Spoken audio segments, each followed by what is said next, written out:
ਕਿਸੇ ਨੇ ਬਹੁਤ ਸੋਹਣੀ ਗੱਲ ਕਹੀ ਹੈ ਕਿ ਕਰਮ ਅਜਿਹੇ ਕਰੋ ਕਿ ਜੇਕਰ ਕੋਈ ਤੁਹਾਨੂੰ ਕਹੇ ਕਿ ਤੈਨੂੰ ਤੇਰੇ ਕਰਮਾਂ ਦਾ ਫਲ ਮਿਲੇਗਾ ਤਾਂ ਉਹ ਤੁਹਾਨੂੰ ਆਸ਼ੀਰਵਾਦ ਲੱਗੇ, ਸ਼ਰਾਪ ਨਹੀਂ। ਇੱਕ ਛੋਟੀ ਜਿਹੀ ਕਹਾਣੀ ਇੱਕ ਸੇਠ ਜੀ ਦੀ, ਜਿਨ੍ਹਾਂ ਦੇ ਕੋਲ ਬਹੁਤ ਸਾਰਾ ਪੈਸਾ ਸੀ। ਉਹਨਾਂ ਨੇ ਆਪਣੇ ਜੀਵਨ ਵਿੱਚ ਬਹੁਤ ਕਮਾਇਆ ਸੀ, ਪਰ ਘਰ ਵਿੱਚ ਭੋਗਣ ਵਾਲਾ ਕੋਈ ਨਹੀਂ ਸੀ। ਮਾਤਾ ਪਿਤਾ ਦੀ ਇੱਕ ਇਕਲੌਤੀ ਔਲਾਦ ਸੀ। ਵਿਆਹ ਨਹੀਂ ਹੋਇਆ ਸੀ ਤਾਂ ਨਾ ਹੀ ਪਤਨੀ ਸੀ ਤੇ ਨਾ ਹੀ ਬੱਚੇ ਸਨ। ਜੀਵਨ ਭਰ ਇਸੇ ਚਿੰਤਾ ਵਿੱਚ ਡੁੱਬੇ ਰਹੇ ਕਿ ਕੀ ਹੋਵੇਗਾ ਇੰਨੇ ਪੈਸੇ ਦਾ, ਕੀ ਕਰਾਂਗਾ ਇਸ ਸਭ ਦਾ। ਇੰਨਾ ਮੈਂ ਕਮਾ ਲਿਆ ਹੈ, ਇਸ ਨੂੰ ਭੋਗੇਗਾ ਕੌਣ। ਪਰੇਸ਼ਾਨ ਰਹਿੰਦੇ ਸਨ, ਦੁਖੀ ਅਤੇ ਚਿੰਤਾ ਵਿੱਚ ਰਹਿੰਦੇ ਸਨ। ਤਾਂ ਇੱਕ ਮਹਾਤਮਾ ਦੇ ਕੋਲ ਗਏ ਅਤੇ ਪੁੱਛਣ ਦੇ ਲਈ ਕਿ ਕਿਵੇਂ ਤੇ ਕੀ ਹੋਵੇਗਾ। ਮਹਾਤਮਾ ਜੀ ਨੇ ਉਸ ਨੂੰ ਦੱਸਿਆ ਕਿ ਇੱਕ ਛੋਟੇ ਜਿਹੇ ਪਿੰਡ ਦੇ ਬਾਹਰ ਇੱਕ ਜੰਗਲ ਹੈ, ਜਿੱਥੇ ਇੱਕ ਬਾਬਾ ਜੀ ਰਹਿੰਦੇ ਹਨ ਅਤੇ ਉਹ ਤੁਹਾਨੂੰ ਵਿਚਿੱਤਰ ਢੰਗ ਨਾਲ ਸਮਝਾ ਦੇਣਗੇ ਕਿ ਖੁਸ਼ ਕਿਵੇਂ ਰਿਹਾ ਜਾਵੇ। ਸੇਠ ਜੀ ਨੂੰ ਇਹ ਗੱਲ ਚੰਗੀ ਲੱਗੀ। ਉਹਨਾਂ ਨੇ ਕਿਹਾ, ਠੀਕ ਹੈ, ਮੈਂ ਜਾਂਦਾ ਹਾਂ ਉਸ ਪਿੰਡ ਵਿੱਚ। ਉਹ ਉੱਥੇ ਪਹੁੰਚ ਗਏ ਅਤੇ ਪਿੰਡ ਵਾਲਿਆਂ ਨੂੰ ਪੁੱਛਿਆ ਤਾਂ ਉਹਨਾਂ ਨੇ ਕਿਹਾ, ਉਹ ਜੋ ਸਾਹਮਣੇ ਜੰਗਲ ਦਿਖ ਰਿਹਾ ਹੈ, ਜੰਗਲ ਵਿੱਚ ਬਾਬਾ ਜੀ ਬੈਠੇ ਰਹਿੰਦੇ ਹਨ। ਜੇਕਰ ਧਿਆਨ ਵਿੱਚ ਹੋਏ ਤਾਂ ਤੁਸੀਂ ਉਹਨਾਂ ਨੂੰ ਪਰੇਸ਼ਾਨ ਨਾ ਕਰਨਾ। ਧਿਆਨ ਵਿੱਚ ਨਾ ਬੈਠੇ ਹੋਏ, ਸਮਾਧੀ ਵਿੱਚ ਨਾ ਹੋਏ ਤਾਂ ਤੁਸੀਂ ਜਾ ਕੇ ਗੱਲ ਕਰ ਲੈਣਾ, ਪਰ ਉਹਨਾਂ ਨੂੰ ਜ਼ਿਆਦਾ ਪਰੇਸ਼ਾਨ ਨਾ ਕਰਨਾ।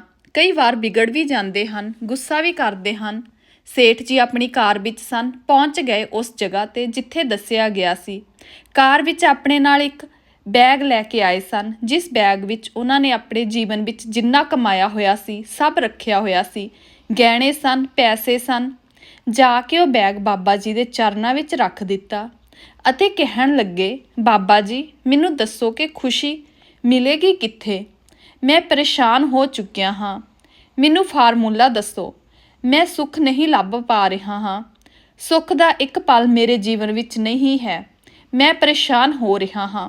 ਮੇਰੇ ਕੋਲ ਸਭ ਕੁਝ ਹੈ, ਇੰਨਾ ਕਮਾਇਆ ਹੈ ਮੈਂ, ਪਰ ਪਰਿਵਾਰ ਵਿੱਚ ਕੋਈ ਨਹੀਂ ਹੈ ਜੋ ਇਸ ਸੁੱਖ ਨੂੰ ਭੋਗੇਗਾ। ਮੈਨੂੰ ਸਮਝ ਵਿੱਚ ਨਹੀਂ ਆਉਂਦਾ ਕੀ ਹੋਵੇਗਾ। ਬਾਬਾ ਜੀ ਨੇ ਸਾਰੀ ਗੱਲ ਸੁਣੀ ਅਤੇ ਉਹ ਜੋ ਬੈਗ ਸੀ ਉਸ ਨੂੰ ਚੁੱਕਿਆ, ਬਿਨਾਂ ਅੱਗਾ ਪਿੱਛਾ ਦੇਖੇ ਦੌੜਨ ਲੱਗੇ ਪਿੰਡ ਵੱਲ। ਇੱਕ ਪਲ ਲਈ ਤਾਂ ਸਮਝ ਵਿੱਚ ਨਹੀਂ ਆਇਆ ਸੇਠ ਜੀ ਨੂੰ ਕਿ ਕੀ ਹੋਇਆ ਹੈ, ਪਰ ਫਿਰ ਸਮਝ ਵਿੱਚ ਆਇਆ ਕਿ ਇਹ ਤਾਂ ਮੇਰਾ ਬੈਗ ਲੈ ਕੇ ਭੱਜ ਰਹੇ ਹਨ। ਇਹ ਤਾਂ ਚੋਰ ਨਿਕਲੇ, ਇਹ ਤਾਂ ਬੇਈਮਾਨ ਨਿਕਲੇ। ਤਾਂ ਸੇਠ ਜੀ ਨੂੰ ਇਹ ਵੀ ਸਮਝ ਨਹੀਂ ਆਇਆ ਕਿ ਉਹ ਕਾਰ ਵਿੱਚ ਆਏ ਸਨ। ਕਾਰ ਉੱਥੇ ਹੀ ਛੱਡ ਕੇ ਦੌੜਦੇ ਚਲੇ ਗਏ ਬਾਬਾ ਜੀ ਦੇ ਪਿੱਛੇ ਪਿੱਛੇ ਕਿ ਇੱਕ ਵਾਰ ਬੈਗ ਮਿਲ ਜਾਵੇ।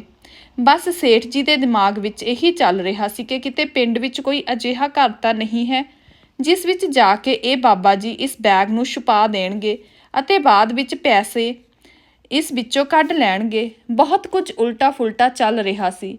ਚਿਲਾਉਂਦੇ ਜਾ ਰਹੇ ਸਨ, ਬੇਈਮਾਨ ਬਾਬਾ, ਚੋਰ ਬਾਬਾ, ਜੇ ਉਹ ਬੋਲਦੇ। ਪਿੰਡ ਵਿੱਚ ਨੂੰ ਭੱਜੇ ਚਲੇ ਜਾ ਰਹੇ ਸਨ ਬਾਬਾ ਜੀ ਦੇ ਪਿੱਛੇ ਪਿੱਛੇ। ਸੇਠ ਜੀ ਦੌੜੇ ਜਾ ਰਹੇ ਸਨ। ਪਿੰਡ ਵਾਲਿਆਂ ਨੇ ਦੇਖਿਆ ਤੇ ਸਮਝ ਗਏ, ਸਾਡੇ ਬਾਬਾ ਜੀ ਤਾਂ ਕੁਝ ਅਲੱਗ ਢੰਗ ਨਾਲ ਸਮਝਾਉਂਦੇ ਹਨ, ਅਲੱਗ ਤਰੀਕਾ ਹੈ ਉਹਨਾਂ ਦਾ।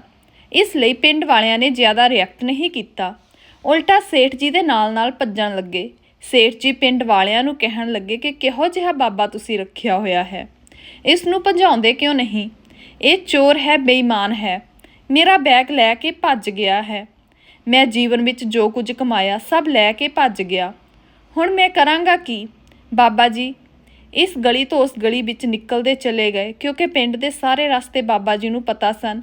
ਉਹ ਉਸ ਪਿੰਡ ਵਿੱਚ ਭਿਕਸ਼ਾ ਮੰਗਣ ਜਾਂਦੇ ਸਨ, ਇਸ ਲਈ ਇਸ ਪਿੰਡ ਦੇ ਸਾਰੇ ਰਸਤੇ ਉਹਨਾਂ ਨੂੰ ਯਾਦ ਸਨ। ਸੇਠ ਜੀ ਪਰੇਸ਼ਾਨ ਹੋ ਗਏ, ਭੱਜਦੇ ਦੌੜਦੇ ਚਲੇ ਜਾ ਰਹੇ ਸਨ। ਫਾਈਨਲੀ ਬਾਬਾ ਜੀ ਨੇ ਪੂਰੇ ਪਿੰਡ ਦਾ ਚੱਕਰ ਕੱਢਿਆ ਅਤੇ ਉਸ ਤੋਂ ਬਾਅਦ ਪਿੰਡ 'ਚੋਂ ਬਾਹਰ ਨਿਕਲ ਕੇ ਵਾਪਸ ਜੰਗਲ ਵਿੱਚ ਆ ਗਏ। ਸੇਠ ਜੀ ਨੇ ਦੇਖਿਆ ਤਾਂ ਬੈਗ ਬਾਬਾ ਜੀ ਦੇ ਹੱਥ ਵਿੱਚ ਸੀ। ਸੇਠ ਜੀ ਨੂੰ ਲੱਗਿਆ ਕਿ ਚਲੋ ਠੀਕ ਹੈ, ਘੱਟੋ ਘੱਟ ਪਿੰਡ ਵਿੱਚ ਤਾਂ ਨਹੀਂ ਛੁਪਾਇਆ, ਪਰ ਜੰਗਲ ਵਿੱਚ ਪਤਾ ਨਹੀਂ ਕਿੱਥੇ ਛੁਪਾ ਦੇਣ। ਸੇਠ ਜੀ ਹੋਰ ਤੇਜ਼ ਭੱਜੇ। ਬਾਬਾ ਜੀ ਜੰਗਲ ਵਿੱਚ ਕਿਤੇ ਦਿਖਾਈ ਹੀ ਨਹੀਂ ਦਿੱਤੇ। ਸੇਠ ਜੀ ਘੁੰਮ ਫਿਰ ਕੇ ਉੱਥੇ ਆ ਗਏ ਜਿੱਥੇ ਗੱਡੀ ਖੜੀ ਸੀ। ਉੱਥੇ ਸਾਹਮਣੇ ਝਾੜੀ ਵਿੱਚ ਬਾਬਾ ਜੀ ਬੈਠੇ ਸਨ। ਗੱਡੀ ਦੇ ਕੋਲ ਆ ਕੇ ਥੋੜ੍ਹਾ ਸਾਹ ਵਿੱਚ ਸਾਹ ਆਇਆ ਤਾਂ ਇਹਨਾਂ ਨੇ ਦੇਖਿਆ ਕਿ ਸਾਹਮਣੇ ਹੀ ਝਾੜੀ ਵਿੱਚ ਜਿੱਥੇ ਬਾਬਾ ਜੀ ਬੈਠੇ ਸਨ ਉੱਥੇ ਹੀ ਬੈਗ ਰੱਖਿਆ ਹੋਇਆ ਸੀ। ਬਿਨਾਂ ਦੇਰੀ ਕੀਤੇ ਦੌੜੇ ਅਤੇ ਜਾ ਕੇ ਬੈਗ ਨੂੰ ਚੁੱਕ ਕੇ ਗਲੇ ਨਾਲ ਲਗਾ ਲਿਆ। ਕਹਿਣ ਲੱਗੇ, ਭਗਵਾਨ, ਮੈਂ ਦੁਨੀਆ ਦਾ ਸਭ ਤੋਂ ਸੁਖੀ ਇਨਸਾਨ ਹਾਂ। ਮੇਰੇ ਤੋਂ ਵੱਧ ਖੁਸ਼ ਕੋਈ ਨਹੀਂ। ਇਸ ਵਕਤ ਤੁਸੀਂ ਮੇਰੀ ਸਾਰੀ ਕਮਾਈ ਵਾਪਸ ਕਰ ਦਿੱਤੀ, ਨਹੀਂ ਤਾਂ ਅੱਜ ਮੈਂ ਲੁੱਟਿਆ ਗਿਆ ਸੀ। ਸਾਰਾ ਪੈਸਾ ਲੈ ਕੇ ਉਹ ਬਾਬਾ ਭੱਜ ਜਾਂਦਾ। ਜਦੋਂ ਇਹ ਗੱਲ ਸੇਠ ਜੀ ਬੋਲ ਰਹੇ ਸਨ, ਉਦੋਂ ਹੀ ਬਾਬਾ ਜੀ ਝਾੜੀ ਦੇ ਪਿੱਛੋਂ ਬਾਹਰ ਆ ਗਏ ਅਤੇ ਕਹਿਣ ਲੱਗੇ, ਹੋ ਗਿਆ ਨਾ ਖੁਸ਼, ਮਿਲ ਗਈ ਨਾ ਖੁਸ਼ੀ, ਹੁਣ ਸਭ ਤੋਂ ਸੁਖੀ ਇਨਸਾਨ ਬਣ ਗਿਆ ਨਾ। ਹੁਣ ਬਿਨਾਂ ਦੇਰੀ ਕੀਤੇ ਇੱਥੋਂ ਭੱਜ ਜਾ, ਨਹੀਂ ਤਾਂ ਮੈਂ ਤੇਰਾ ਬੈਗ ਲੈ ਕੇ ਫਿਰ ਤੋਂ ਭੱਜ ਜਾਵਾਂਗਾ। ਬਹੁਤ ਛੋਟੀ ਜਿਹੀ ਕਹਾਣੀ, ਪਰ ਸਾਰ ਇਹ ਸਮਝਾਉਂਦਾ ਹੈ ਕਿ ਸਾਡੇ ਕੋਲ ਜੋ ਹੈ ਉਸ ਦੀ ਸਾਨੂੰ ਕਦਰ ਨਹੀਂ ਹੈ। ਜਿਵੇਂ ਹੀ ਉਹ ਸਾਡੇ ਤੋਂ ਦੂਰ ਜਾਂਦਾ ਹੈ, ਉਦੋਂ ਹੀ ਸਾਨੂੰ ਸਮਝ ਵਿੱਚ ਆਉਂਦਾ ਹੈ ਕਿ ਖੁਸ਼ੀ ਤਾਂ ਇੱਥੇ ਹੀ ਸੀ। ਜੋ ਮਿਲਿਆ ਹੈ ਉਸ ਵਿੱਚ ਖੁਸ਼ ਰਹਿਣਾ ਸ਼ੁਰੂ ਕਰੋ। ਜੋ ਪ੍ਰਾਪਤ ਹੋਇਆ ਹੈ ਉਸ ਨੂੰ ਪ੍ਰਾਪਤ ਸਮਝਣਾ ਸ਼ੁਰੂ ਕਰੋ। ਅਤੇ ਜੀਵਨ ਵਿੱਚ ਕਈ ਵਾਰ ਤੁਹਾਨੂੰ ਲੱਗਦਾ ਹੈ ਕਿ ਮੇਰੇ ਕੋਲ ਤਾਂ ਕੁਝ ਹੈ ਹੀ ਨਹੀਂ। ਜੋ ਮਿਲਿਆ ਹੈ, ਜੇਕਰ ਉਹ ਦੂਰ ਚਲਿਆ ਗਿਆ ਤਾਂ ਤੁਰੰਤ ਤੁਹਾਨੂੰ ਉਸ ਦੀ ਕੀਮਤ ਸਮਝ ਵਿੱਚ ਆਵੇਗੀ। ਤਾਂ ਜੋ ਖੁਸ਼ੀਆਂ ਤੁਹਾਡੇ ਤੱਕ ਪਹੁੰਚਦੀਆਂ ਹਨ, ਉਹਨਾਂ ਦਾ ਵੀ ਲੁਤਫ ਉਠਾਉਣਾ ਸ਼ੁਰੂ ਕਰੋ। ਧੰਨਵਾਦ।